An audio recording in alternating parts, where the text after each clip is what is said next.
Good morning दोस्तों, कैसे हो आप लोग। आज मैं आप लोगों के लिए आदिकाल से संबंधित 50 MCQ लेके आई हूँ और इसकी थोड़ी सी मैं व्याख्या भी कर दूँगी। यहाँ पे लिखा है व्याख्या, तो मैं पढ़ के बता दूँगी कि क्या है ऐसा करके, तो जो कि आपके एग्ज़ाम के लिए हेल्पफुल रहने वाले हैं। तो चलिए देखते हैं, ठीक है। तो सबसे पहला क्वेश्चन क्या है। सबसे पहले क्वेश्चन है कि आचार्य रामचंद्र शुक्ल ने आदिकाल को वीर गाथा का नाम क्यों दिया है। ठीक है, क्या दिया है, क्यों दिया है। आचार्य रामचंद्र शुक्ल ने आदिकाल को वीर गाथा काल नाम क्यों दिया है। वीर गाथा काल नाम क्यों दिया है। इस काल में केवल ऋषिरस की प्रधानता थी। उन्होंने 12 प्रमुख ग्रंथों के आधार पर इसका नामकरण किया है। उस समय के राजा केवल युद्ध करते थे और जन साहित्य में वीरता का वर्णन था। तो क्या है इसका आंसर बताइए मुझे। तो यहाँ पे लिखा भी है, ऑप्शन नंबर बी हो जाएंगे।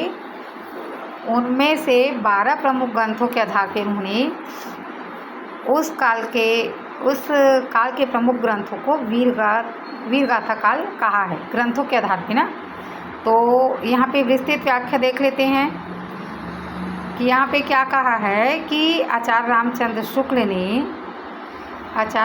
शुक्ल ने अपनी पुस्तक हिंदी साहित्य के इतिहास में आदिकाल को वीर गाथा काल कहा है। उन्होंने इसके लिए 12 ग्रंथों को आधार बनाया, जिसमें विजय पाल रासो हैं, हमीर रासो है, कीर्ति लता है, कीर्ति पताका है, कुमार रासो है, विसल देव रासो है, पृथ्वीराज रासो है, जय चंद्र प्रकाश है, जय मयंक जय चंद्रिका है, परमार रासो है और खुसरो की पहेलियाँ और विद्यापति की पदावली शामिल है।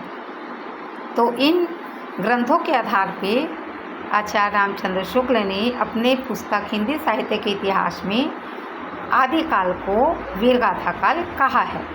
तो इसमें ऐसा भी क्वेश्चन आते हैं कि आचार्य रामचंद्र शुक्ल ने जो 12 ग्रंथों को प्रमाणित मानी है ना, ये प्रमाणिकता के आधार पर भी बोल सकते हो। तो जो 12 ग्रंथों को उन्होंने प्रमाणिक माने हैं और उसके आधार पर वीर गाथा काल कहा है, तो उसमें से कौन कौन से ग्रंथ है या कौन सा ग्रंथ नहीं है, ऐसा एग्ज़ाम में पूछते हैं। तो ये 12 जो बुक है ना, वो जो है इम्पॉर्टेंट हो जाते हैं। ठीक है, 12 प्रमुख ग्रंथ है जो है इम्पॉर्टेंट हो जाते हैं। तो ये आप याद रखिएगा कि इसमें क्या क्या है। एक बार और पढ़ देती हूँ मैं। इसमें विजय पाल रासो हैं, ठीक है, हमीर रासो हैं, कीर्ति लता है, कीर्ति पताका है, कुमार रासो है, विसल देव रासो है, पृथ्वीराज रासो है, जय मयंक जय चंद्रिका है, जयचंद्र प्रकाश है, परमार रासो है, खुसरो की पहेली है और विद्यापति की पदावली भी शामिल है। ठीक है, चलिए देखते हैं नेक्स्ट क्वेश्चन। किस विद्वान ने आदिकाल को सिद्ध सामंत काल की संज्ञा दी है। तो यहाँ पे लिखा भी है कौन कौन से हैं। एक तो हजारी प्रसाद द्विवेदी है, राम कुमार वर्मा है, राहुल संस्कृत्यायन है, मिश्र बंधु। तो इसमें जो है राहुल संस्कृत्यायन ने सिद्ध सामंत काल कहा है। तो मैं यहाँ पे ऐसा भी ट्रिक लगाती हूँ कि ये स से संस्कृत्यायन और स से सामंत, ऐसा याद कर सकते हैं। तो अब इसमें क्या व्याख्या है कि राहुल संस्कृत्यायन ने इस काल की साहित्यिक प्रवृत्तियों और सामाजिक स्थिति को देखते हुए इसे सिद्ध सामंत काल कहा है। उसका मानना था कि उस समय का साहित्य सिद्धों द्वारा रचित था और समाज सामंती व्यवस्था पर आधारित था। उसका क्या मानना था कि उसके द्वारा जो समाज है, वो जो सिद्ध साहित्य द्वारा रचित है ना, उस समय के जो अधिकांश ग्रंथ है वो सिद्धों द्वारा रचित है और समाज की व्यवस्था कैसी थी, सामंतवादी व्यवस्था थी समाज में। उसी प्रवृत्ति को आधार मानते हुए राहुल संस्कृत्यायन ने सिद्ध सामंत काल नाम दिया है। ठीक है, फिर नेक्स्ट क्वेश्चन देख लेते हैं। नेक्स्ट क्वेश्चन है कि डॉक्टर राम कुमार वर्मा द्वारा डॉक्टर राम कुमार वर्मा द्वारा आदिकाल के लिए क्या नाम सुझाया है? यही होंगे। हाँ, क्या नाम सुझाया गया है देखिए। तो डॉक्टर राम कुमार वर्मा द्वारा वीर काल, संधि, चारण, प्रारंभिक काल, बीज वमन काल। तो डॉक्टर राम कुमार वर्मा द्वारा संधि और चारण काल सुझाया गया है। ठीक है। वीर काल किसने कहा है? प्रारंभिक काल और बीज वमन काल। बीज वमन काल महावीर प्रसाद द्विवेदी ने कहा है ना, महावीर प्रसाद द्विवेदी ने। प्रारंभिक काल मिश्र बंधु ने कहा है। और वीर काल किसने कहा है बताइए? वीर काल, तो वीर काल रामचंद्र शुक्ल है। इसकी व्याख्या देख लेते हैं। डॉक्टर राम कुमार वर्मा ने हिंदी साहित्य के प्रारंभिक काल को 2 चरणों में विभाजित किया है। एक तो संधि काल। संधि काल क्यों कहा है? जहाँ पे अपभ्रंश और हिंदी का, है ना, हिंदी का मिलन हो रहा था, उस टाइम 2 भागों में विभाजित किया है। तो पहले जो है संधि काल कहा है, तो कौन कौन से लैंग्वेज मिले थे? जहाँ पे अपभ्रंश भाषा ना और हिंदी का मिलन हो रहा था। और तथा दूसरा है चारण काल, जब दरबारी कवियों ने राजाओं की स्तुति की है, इसलिए उन्होंने संधि काल और चारण काल कहा है। ठीक है। चलिए 4th देख लेते हैं। आदिकाल की समय सीमा आचार्य शुक्ल जी ने, आदिकाल की समय सीमा आचार्य शुक्ल जी के अनुसार क्या है? संवत 750 से 1000, संवत 1050 से 1375, 8वीं शताब्दी से 14वीं शताब्दी, और संवत 1375 से 1700। तो ऑप्शन नंबर ये आ जाएंगे, संवत 1050 से 1375। इसकी थोड़ी सी व्याख्या देख लेते हैं। आचार्य रामचंद्र शुक्ल ने आदिकाल का समय संवत 1050 से 1375 माना है, जो राजा भोज के समय से लेके हम्मीर देव के समय के कुछ पीछे का कालखंड था। ठीक है। किसके समय का था? राजा भोज के, राजा भोज से लेके हम्मीर देव के काल के कुछ पीछे था, ऐसा। फिर देख लेते हैं, आदिकाल का नाम किस विद्वान की देन है जिन्हें आज सर्वाधिक स्वीकार किया जाता है? किस विद्वान की देन है आदिकाल का समय, आदिकाल का जो नाम है, किस विद्वान की देन है? महावीर प्रसाद द्विवेदी का, हजारी प्रसाद द्विवेदी, बच्चन श्री रामचंद्र शुक्ल। तो ये हजारी प्रसाद द्विवेदी का देन है ना आदिकाल। ठीक है। आदि हजार ऐसा याद कर सकते हो, हजारों में आदि है, आदि हजारों में एक है, ऐसा स्टेप। ठीक। यह द्विवेदी हजारों में एक है। ठीक है।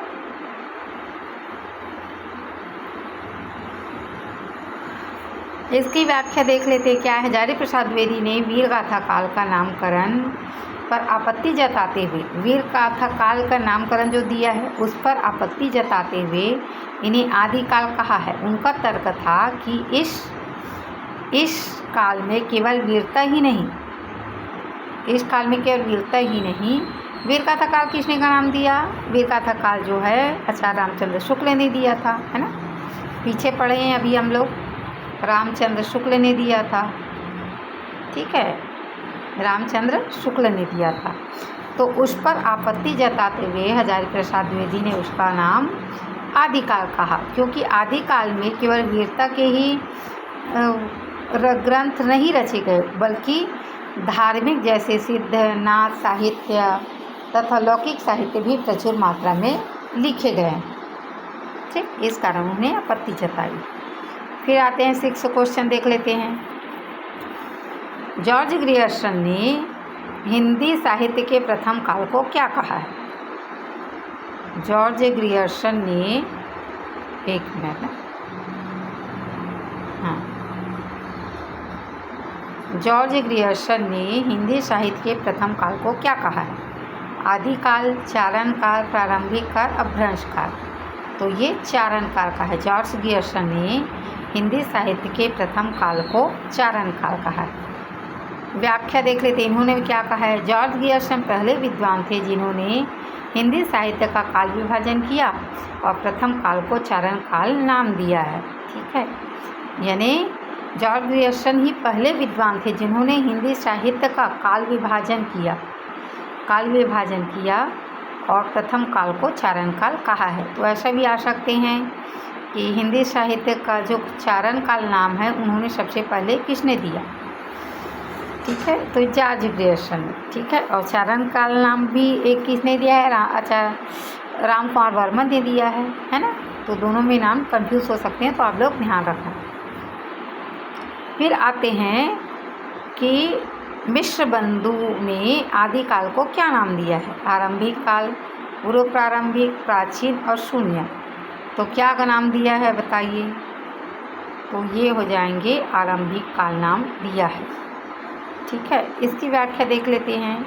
मिश्र बंधुओं ने अपने ग्रंथ मिश्र बंधु विनोद में इस कालखंड को आरंभिक काल कहा है, ठीक है। ज़्यादा विस्तृत व्याख्या नहीं की हूँ मैं, तो वैसी है, तो अब देखते हैं। फिर है 8वां क्वेश्चन, देख लेते हैं। आचार्य महावीर प्रसाद द्विवेदी ने इस काल को बीज वमन काल कहा है, क्यों कहा है, दिखा देती हूँ मैं यहाँ पे क्या लिखा है। हाँ, बीज वमन काल कहा है, लेकिन क्यों कहा है, यही क्वेश्चन है ना।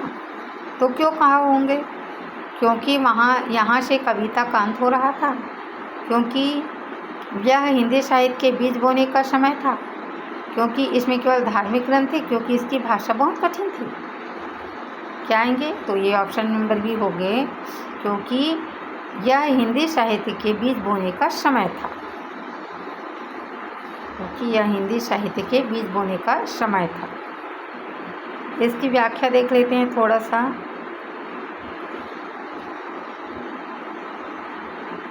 आचार्य महावीर प्रसाद द्विवेदी के अनुसार यह वह समय था जब हिंदी साहित्य अपनी शैशवावस्था में था और भविष्य के महान साहित्य के बीज इसी काल में अंकुरित हो रहे थे, इसलिए उन्होंने इसे बीज वमन काल कहा है।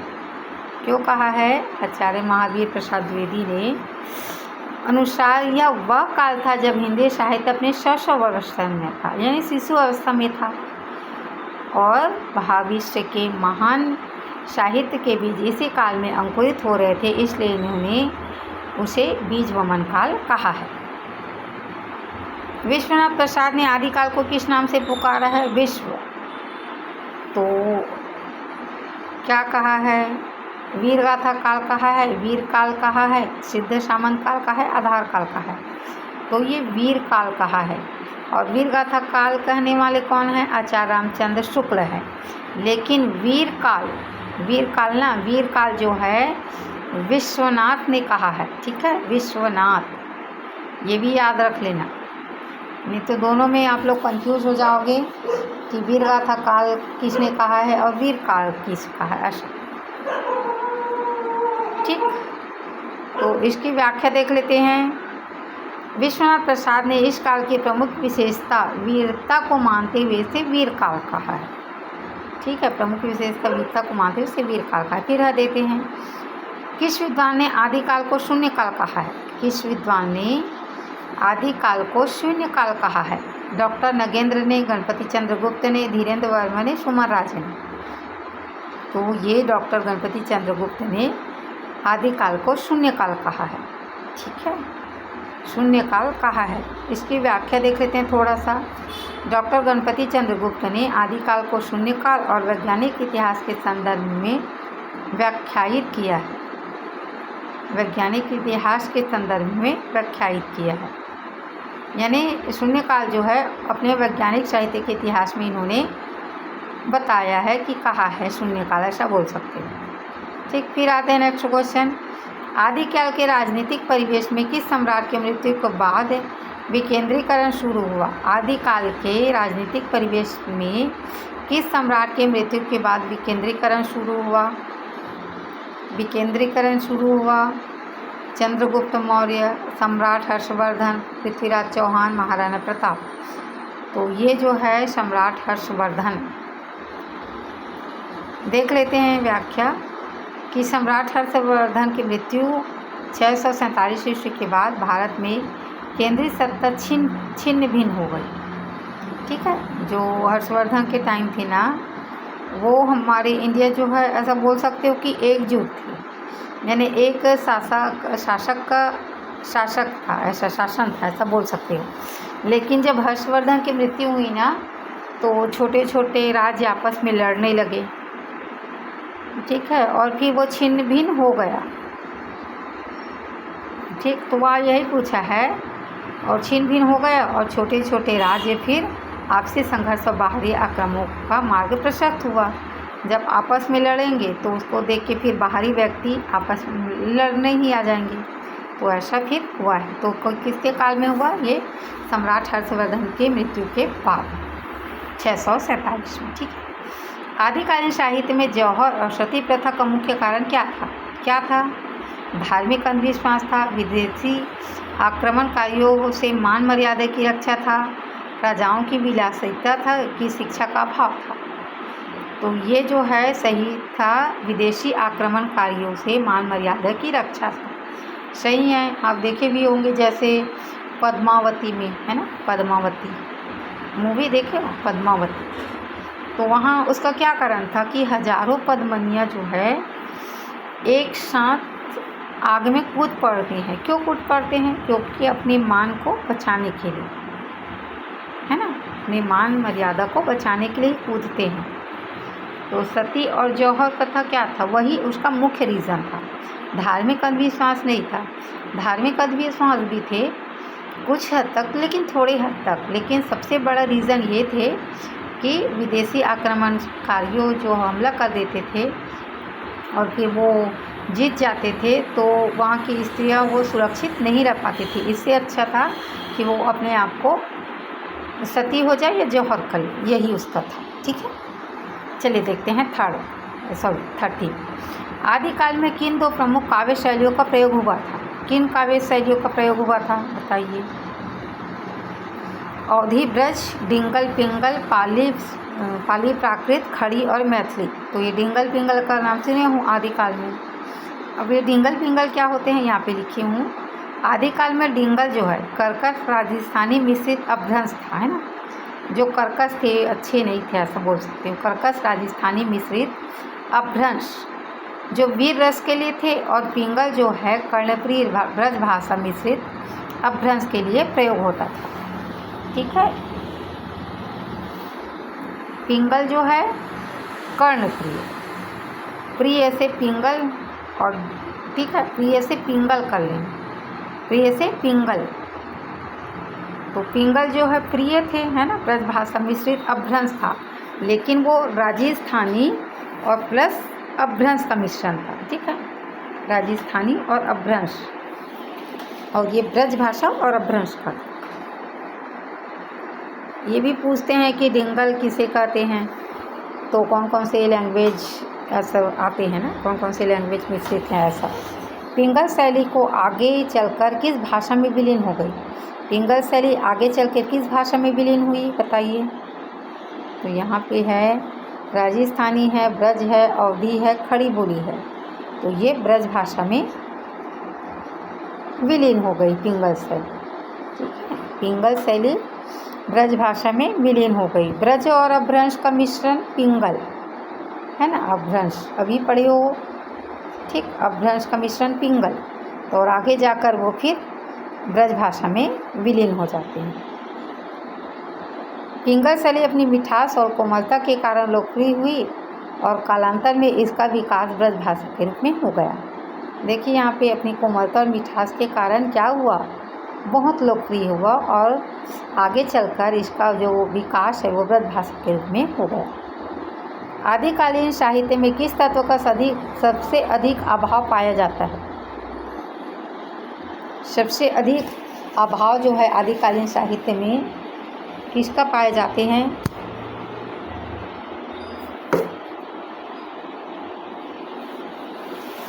किसका अभाव पाए जाते हैं? वीर रस, श्रृंगार, ऐतिहासिक कल्पना। बताइए। तो ये ऐतिहासिकता का आदिकालीन बोलते हैं, सही है ना, ऐतिहासिक या आदिकाल, ये वीर काल ऐसा बोलते हैं, लेकिन ऐतिहासिकता जो है उसका अभाव पाए जाते हैं। ठीक है, श्रृंगार है, वीर रस है, कल्पना भी है। कल्पना में तो कल्पना करके तो ढेरे ग्रंथ रचे गए हैं ना, ढेर हैं। तो ये प्रामाणिकता का अभाव है बहुत। तो इससे यहाँ पे विशेष देख लेते हैं। आदिकालीन ग्रंथों विशेषकर रासो ग्रंथों में ऐतिहासिकता का अभाव हो, तिथियां सम्मत घटनाएं इस इतिहास सम्मत न होकर कवियों की कल्पना और अतिशयोक्ति पर आधारित है। ठीक है, यानी कवियों ने अत्यधिक कल्पना की और बढ़ चढ़ के लिखे, बढ़ चढ़ के, जो नहीं हो सकता है वो ऐसे बताए, ऐसा बोल सकते हैं आदिकालीन। फिर आते हैं नेक्स्ट आदिकालीन। अब 16 से 20 में कितने देख लेते हैं। सिद्धों की कुल संख्या कितनी थी, ये तो सबको पता ही होंगे। सिद्धों की कुल संख्या 84 थी। ठीक है, सिद्धों की कुल संख्या 9 थी, 12 थी, 84 थी, 108 तो 84 थी।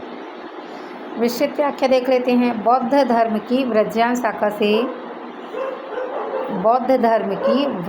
शाखा से निकले सिद्धों की संख्या 84 मानी गई, जिनमें से, है ना, बौद्ध धर्म की व्रजयान शाखा से सिद्धों की संख्या 84 मानी गई, जिसमें सरहप्पा, सब्रप्पा, लुइपा आदि प्रमुख हैं। सिद्ध साहित्य का संबंध जो है व्रजयान बौद्ध धर्म से और 84 सिद्ध हुए और 9 नाथों का अंतर अक्सर पूछा जाता है। ठीक है,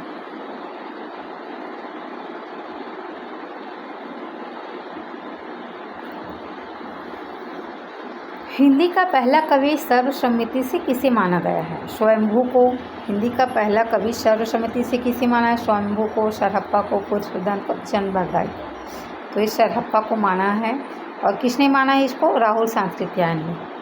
ठीक है, यहाँ पे व्याख्या देख लेते हैं। राहुल सांस्कृत्यायन ने 7वीं शताब्दी के सिद्ध सरहप्पा को हिंदी का प्रथम कवि माना है, जिसे अधिकांश विद्वान ने स्वीकार किया है। इसके अतिरिक्त देख ले को सरहप्पा को ही हिंदी का प्रथम कवि तथा दोहा परंपराओं का प्रारंभिक कवि भी माना जाता है। और ये इम्पॉर्टेंट है, प्रथम कवि सरहप्पा। प्रथम महाकाव्य पृथ्वीराज रासो। ठीक, सिद्धों की भाषा को क्या कहा जाते हैं। सिद्धों की भाषा को क्या कहते हैं। संध्या भाषा, डिंगल, औभट, पाली। तो इस संध्या भाषा कहते हैं। सिद्धों की भाषा को संध्या भाषा। संध्या देख लेते हैं क्या होते हैं।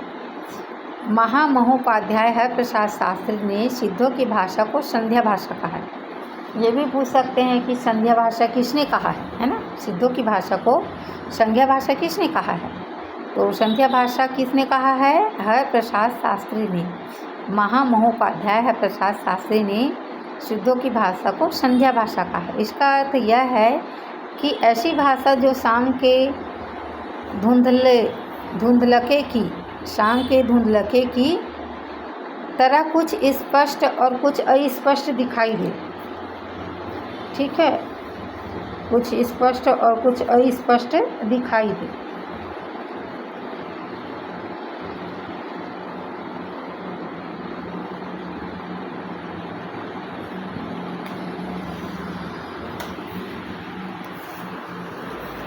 एक मिनट ना, मैं थोड़ा सा शायद से आवाज़ नहीं आ गई होगी, तो इस वजह से मैं 1 मिनट।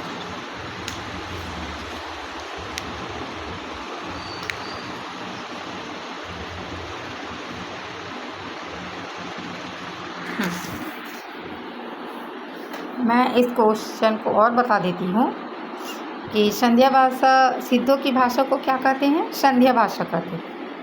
ठीक है, तो वो जो संध्या भाषा है उसको किसने कहा है। तो यहाँ पे लिखा है कि महामहोपाध्याय हरप्रसाद शास्त्री ने सिद्धों की भाषा को संध्या भाषा कहा। इसका अर्थ ऐसी है कि ऐसी भाषा जो शाम के धुंधलके की तरह कुछ स्पष्ट और कुछ अस्पष्ट अर्थ देती हो, इस वजह से इसकी संध्या भाषा कहा है। संध्या भाषा को सांकेतिक भाषा भी कहा जाता है। सिद्धों कवियों ने अपने रहस्यात्मक विचारों को इसी भाषा में व्यक्त किया। सिद्ध यानी संध्या, सिद्ध संध्या। और नाथों की भाषा को क्या बोलते हैं। सदुक्कड़ी भाषा। नाथों की भाषा को प्रमुख रूप से सदुक्कड़ी भाषा कहते हैं और सिद्धों की भाषा को संध्या भाषा। ठीक है, स से सिद्ध, स से संध्या। ठीक, और नाथ तो सदुक्कड़ी है ना। तो धो से यह ध, देखो ध कैसे बना है, न था जैसे दिख रहा है, तो यहाँ पे वैसे बोल सकते हैं। ठीक, फिर आते हैं दोहा कोश के रचयिता कौन है। दोहा कोश के रचयिता लुइपा है। दोहा कोश के रचयिता लुइपा, सरहप्पा, कणहप्पा, गोरखनाथ। तो सही उत्तर है सरहप्पा जी है। व्याख्या देख लेते हैं इसकी। दोहा कोश सिद्ध कवि सरहप्पा की सबसे महत्वपूर्ण और प्रसिद्ध रचना है। इतना ज़्यादा व्याख्या नहीं की हूँ, बस एक लाइन में है कि दोहा कोश सिद्ध सरहप्पा की महत्वपूर्ण और प्रसिद्ध रचना है। सरहप्पा की रचनाओं में दोहा कोश सर्वाधिक प्रसिद्ध मानी जाती है और कई परीक्षाओं में रचना और रचनाकार पूछे गए हैं। गोरखनाथ की गोरख बाणी है, याद रख लेना। सिद्ध साहित्य में पंचमकार का क्या अर्थ है, बहुत बार पूछे है ना। सिद्ध साहित्य में पंचमकार का क्या अर्थ है। 5 पवित्र मंत्र, 5 तापसी भोग, 5 देवी देवता, 5 दान की वस्तुएं। तो ये 5 तामसी भोग है। ठीक है, 5 तामसी भोज है जिसको पंचमकार कहा जाता है। कौन कौन से हैं। मांस, मत्स्य, मदिरा, मुद्रा और मैथुन। सिद्धों की व्याख्या देख लेते हैं। सिद्धों की भाषा पद्धति में इस 5 म का वर्णन वाली वस्तुएं मांस, मत्स्य, मदिरा, मुद्रा और मैथुन का सेवन अनिवार्य माना जाता है, जो बाद में उसके पतन का ही कारण बना। पंचमकार व्रजयान बौद्ध धर्म की साधना से जुड़ा महत्वपूर्ण विषय था।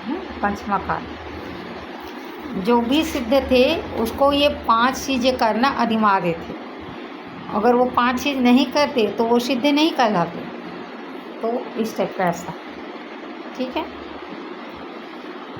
लेकिन बाद में नाथ संप्रदाय में पंचमकार और वामाचार का विरोध किया गया। ठीक है, लेकिन बाद में जब नाथ आए ना तो उन्होंने फिर इनका विरोध किया, क्योंकि कोई भी सिद्ध यहाँ पे देखो मांस है, मांस मदिरा खाओ, मदिरा पियो, मांस खाओ, और महिला के साथ सहवास ये भी है। ठीक है, और मुद्रा है। तो ये सब बहुत बेकार वस्तुएं हैं, ऐसा बोल सकते हैं। ठीक है, तो उस टाइम लेकिन सोचो कैसा। चलिए आगे बढ़ते हैं। फिर सिद्धों में साधना की दृष्टि से सबसे ऊंचा स्थान किसका है। सिद्धों में साधना की दृष्टि से सबसे ऊंचा स्थान किसका है। सरहप्पा का, लुइपा का, सबरप्पा का, डोमिपा का। तो सबसे ऊंचा स्थान लुइपा का है। विस्तृत व्याख्या देख लेते हैं। 84 सिद्धों में साधना की गहनता और पवित्रता की दृष्टि से लुइपा का स्थान सबसे उच्च स्वीकार किया गया है। साधना में सबसे गहनता और पवित्रता, यानी वो जो सरहप्पा है वो सब तो पहले आ गए थे ना, लेकिन जो लुइपा है वो बाद में आए। तो इस टाइप से थोड़ा चेंज होते गए और वो अपनी जो सिद्ध है उसमें पवित्रता का ध्यान रखा थोड़ा, तो इस वजह से उसका स्थान श्रेष्ठ माने हैं, ऐसा बोल सकते हैं। लुइपा को सिद्ध परंपरा का अत्यंत महत्वपूर्ण साधक माना जाता है। कई प्रतियोगी परीक्षाओं में सरहप्पा, लुइपा, कणहप्पा और सबरप्पा का मिलान पूछे जाते हैं। ठीक है, तो देख लेना।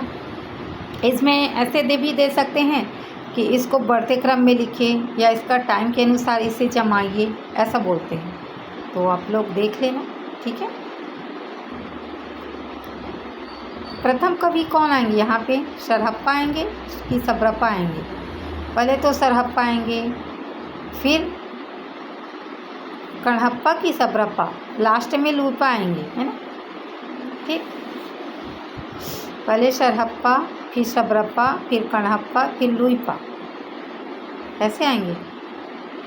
कमेंट में मुझे बताना। ठीक है, चलिए। लुइपा जो है वही साधना में सर्वोच्च स्थान। चर्या पद किस कवि की प्रसिद्ध रचना है। चर्या पद किस कवि की प्रसिद्ध रचना है। सरहप्पा की है, सबरप्पा की है, कणहप्पा की है, लुइपा की। तो ये चर्या पद जो है सबरप्पा की रचना है। चर्या पद सिद्ध कवि सरहप्पा की महत्वपूर्ण कृति है, जो साधना के समय गाए जाने वाले पदों का संकलन है।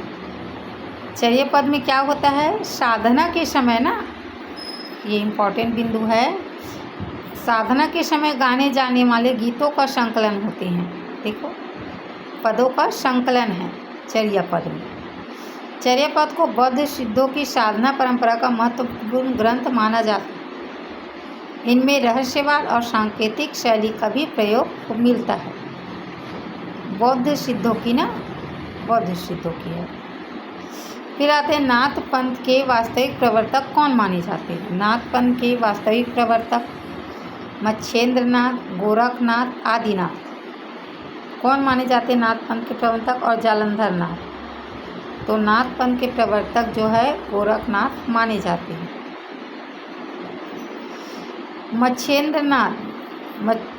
मच्छेंद्रनाथ यानी मच्छिंद्रनाथ के शिष्य गोरखनाथ को ही नाथ पंथ का वास्तविक प्रवर्तक और संगठक माना जाता है। और मच्छेंद्रनाथ को नाथ परंपरा का प्रारंभिक गुरु माना जाता है। प्रारंभिक गुरु बोले तो कौन है, मच्छेंद्रनाथ। लेकिन जो नाथ परंपरा का वास्तविक प्रवर्तक बोलेंगे तो गोरखनाथ। ठीक है, ये याद रख लेना दोनों में। गोरखनाथ ने नाथ संप्रदाय को संगठित स्वरूप प्रदान किया है और प्रारंभिक गुरु मच्छेंद्रनाथ को माना जाता है। ठीक है, नेक्स्ट देख लेते हैं नाथों की संख्या। नाथों की संख्या 9 है। ठीक, नाथ संप्रदाय में 9 नाथों की परंपरा अधिक प्रसिद्ध है। ठीक, चलो देखते फिर नेक्स्ट। नाथों ने सिद्धों की किस प्रवृत्ति का कड़ा विरोध किया है। नाथों ने किसकी, पंचमकार की। नारी भोग यानी वामाचार, तो इसी का विरोध किया है। ठीक है, वामाचार्य ने वही नारी भोग का घोर विरोध किया है सिद्धों ने। नाथों ने नारी भोग और पंचमकार यानी वामाचार्य ने का कड़ा विरोध किया है और ब्रह्मचर्य, इंद्रिय संयम और मन की शुद्धि पर बल दिया है उसके स्थान पे ना। नाथ संप्रदाय का मुख्य आधार क्या था, हठयोग और आत्मसंयम। ठीक है, हठयोग और आत्मसंयम था। और गोरखनाथ के साधना में चरित्र, अनुशासन और योग को विशेष महत्व दिया गया। ठीक है, योग को विशेष महत्व दिया गया।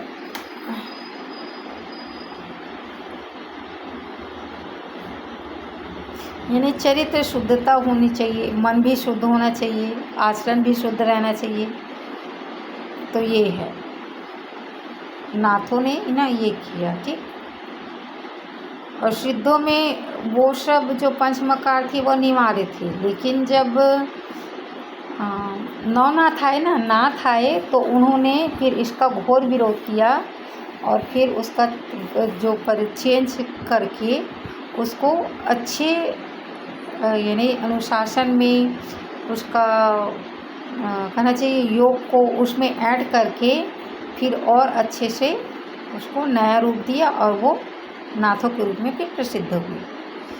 यहाँ पे देख ले, ब्रह्मचर्य भी पालन किया इन्होंने नाथों ने, जबकि वहाँ तो ऐसा कुछ नहीं था। तो इस तरह से भिन्न है दोनों। ठीक है,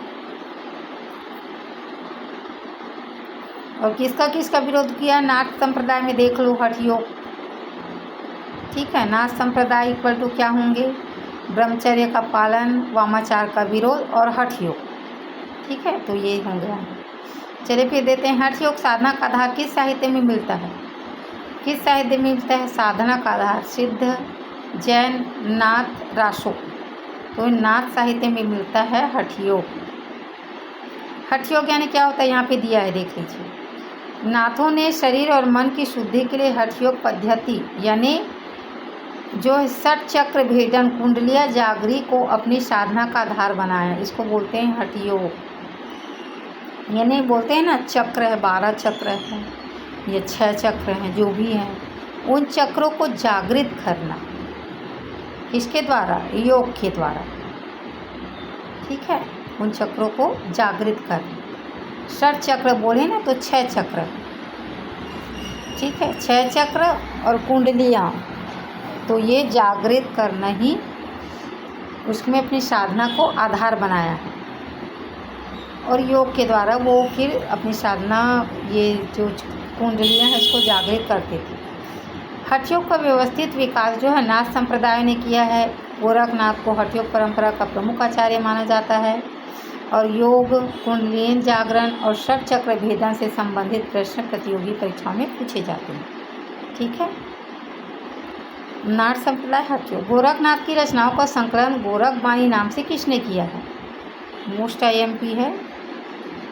रामचंद्र शुक्ल ने, पीताम्बर दत्त बड़तवाल ने, हजारी प्रसाद द्विवेदी ने, राहुल सांस्कृत्या ने। तो पीताम्बर दत्त बड़तवाल ने गोरखनाथ की रचनाओं का संकलन गोरखवाणी से किया है।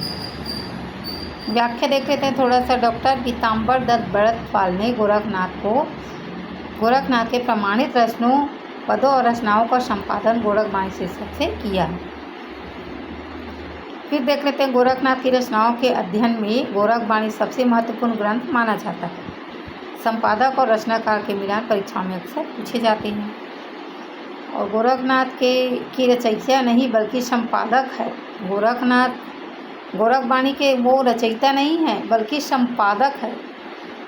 ठीक है, याद रखना, ये संपादक है। नाथ साहित्य की सबसे बड़ी कमजोरी क्या मानी जाती है, अब बताइए। अच्छा तो है नाथ साहित्य, लेकिन एक कमजोरी भी है। तो क्या है? भाषा की क्लिष्टता, गृहस्थ के प्रति अनादर, रूखापन, राजाश्रय की इच्छा और अन्वेषण। तो गृहस्थ के प्रति अनादर और रूखापन है। ठीक है, ये उसकी एक कमजोरी थी।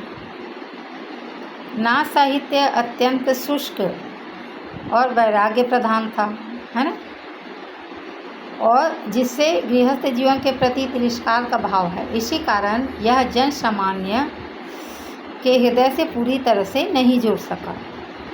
ठीक है, यानी वो गृहस्थ को बेकार मानते थे, ऐसा बोल सकते हैं। ठीक है, तो इस वजह से वो जन साधारण से ज़्यादा जुड़ाव नहीं हो पाए उनका। ठीक है, और नाथ का प्रमुख उद्देश्य क्या था?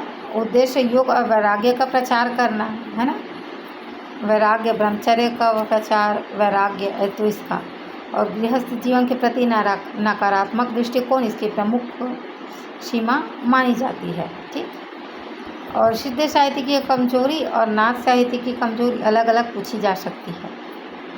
ठीक है, नाथ की क्या कमजोरी थी? गृहस्थ जीवन के प्रति तिरस्कार था। और सिद्ध साहित्य की कमजोरी क्या थी? सिद्ध साहित्य की कमजोरी? वही पंचमकार, है ना। ठीक, चलिए। अवधूत मत किस संप्रदाय का दूसरा नाम है? अवधूत मत किस संप्रदाय का दूसरा नाम है? सिद्ध सम्मत, नाथ, जैन, सूफी। तो ये नाथ संप्रदाय को बोलते हैं अवधूत मत। हजारी प्रसाद द्विवेदी ने ही नाथ संप्रदाय को अवधूत संप्रदाय या सिद्ध मार्ग या योग संप्रदाय जैसे नामों से पुकारा है। ये भी पूछ सकते हैं कि अवधूत संप्रदाय किसका नाम है, दूसरा नाम है। ठीक है, या अवधूत संप्रदाय नाम किसने दिया है? तो यहाँ पे देख सकते हो हजारी प्रसाद द्विवेदी ने दिया है। ठीक है, अवधूत मत नाथ पंथ और सिद्ध सामंत काल राहुल सांस्कृत्या। सिद्धों का प्रभाव भारत के किस क्षेत्र में पड़ा था, बताइए। सिद्ध और नाथों का प्रभाव कहाँ पड़ा था, ये भी पूछते हैं ना। पश्चिम भारत में, पूर्वी भारत में, दक्षिण भारत में, मध्य भारत। तो ये जो है पूर्वी भारत में पड़ा था ना सिद्धों का प्रभाव। और नाथों का प्रभाव कौन से भारत में पड़ा था?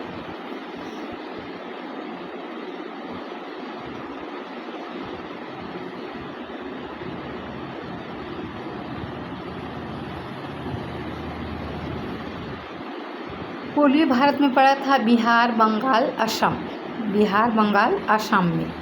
ठीक है, विस्तृत व्याख्या देख लेते हैं। सिद्धों की गतिविधियों का मुख्य रूप से भारत के पूर्वी भाग जैसे नालंदा, विक्रमशिला, असम में केंद्रित थी। इसी वजह से वहाँ पे ये जादू टोना ऐसे बोल सकते हो ना, जादू टोना सब थे। ठीक, और सीधे साहित्य का प्रमुख केंद्र कौन था? बंगाल, बिहार, असम था। और जबकि आज भी बंगाल में वही जादू टोना है, बिहार में भी है, असम में भी है। ठीक है, तो वहाँ वो तब से वहाँ थे और आज भी वहाँ पर है वो जादू टोना दुनिया भर का। ठीक, समझ में आया? नाथ जो है पश्चिम भारत में थे और जबकि सिद्ध जो है उत्तर भारत में थे, ये याद रख लेना। ठीक है, पूर्वी भारत, पश्चिम भारत, नाथ जो है पश्चिम भारत में। चलिए, नाथ संप्रदाय भारत के किस भौगोलिक क्षेत्र में अधिक थे? यहाँ पे देख लिया है, देखो, पूर्वोत्तर भारत, पूर्व भारत, पश्चिमोत्तर, दक्षिण भारत, सुदूर भारत। तो ये पश्चिम और पश्चिमोत्तर भारत में है। ठीक है, यहाँ पे लिखा है कि नाथों का प्रभाव क्षेत्र भारत के पश्चिम और उत्तर पश्चिम भाग जैसे पंजाब और राजपूताना में था।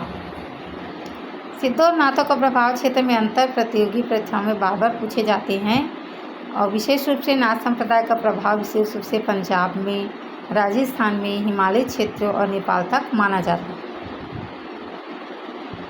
गोरखनाथ के गुरु का नाम, गोरखनाथ के गुरु का क्या नाम? जालंधर, मच्छेंद्रनाथ, आदिनाथ, चौरंगीनाथ। तो ये मच्छेंद्रनाथ। ठीक है, गोरखनाथ ने मच्छेंद्रनाथ को अपना गुरु मानकर अपनी हठयोग साधना विकसित की थी। ठीक है, गोरखनाथ ने मच्छेंद्रनाथ को अपना गुरु मानकर, मच्छेंद्रनाथ को नाथ परंपरा का प्रथम गुरु माना जाता है। गोरखनाथ ने उनके विचारों को व्यापक रूप से प्रचारित किया और नाथ संप्रदाय को संगठित स्वरूप प्रदान किया। तो पहले नाथ इतने प्रसिद्ध नहीं थे, तो नाथ कब प्रसिद्ध हुए? गोरखनाथ के आ जाने के बाद। नाथों में नारी को किसका प्रतीक मानकर उसकी निंदा की है? बताइए।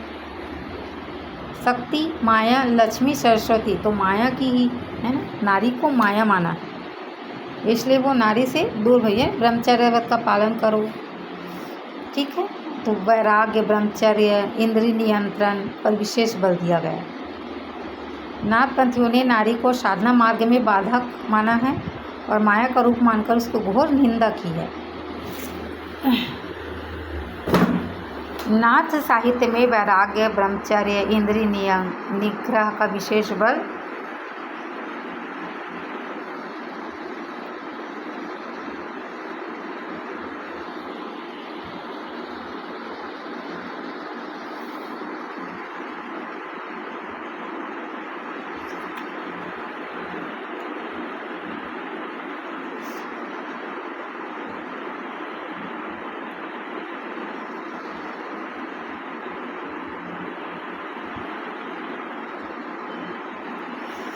आज का वीडियो मैं यही समाप्त कर रही हूँ, क्योंकि शायद से आवाज़ में थोड़ा क्लियरिटी नहीं आएगी, तो इसी वजह से शायद इसको चार्ज ख़त्म हो गया है, तो आवाज़ क्लियर नहीं आएगी।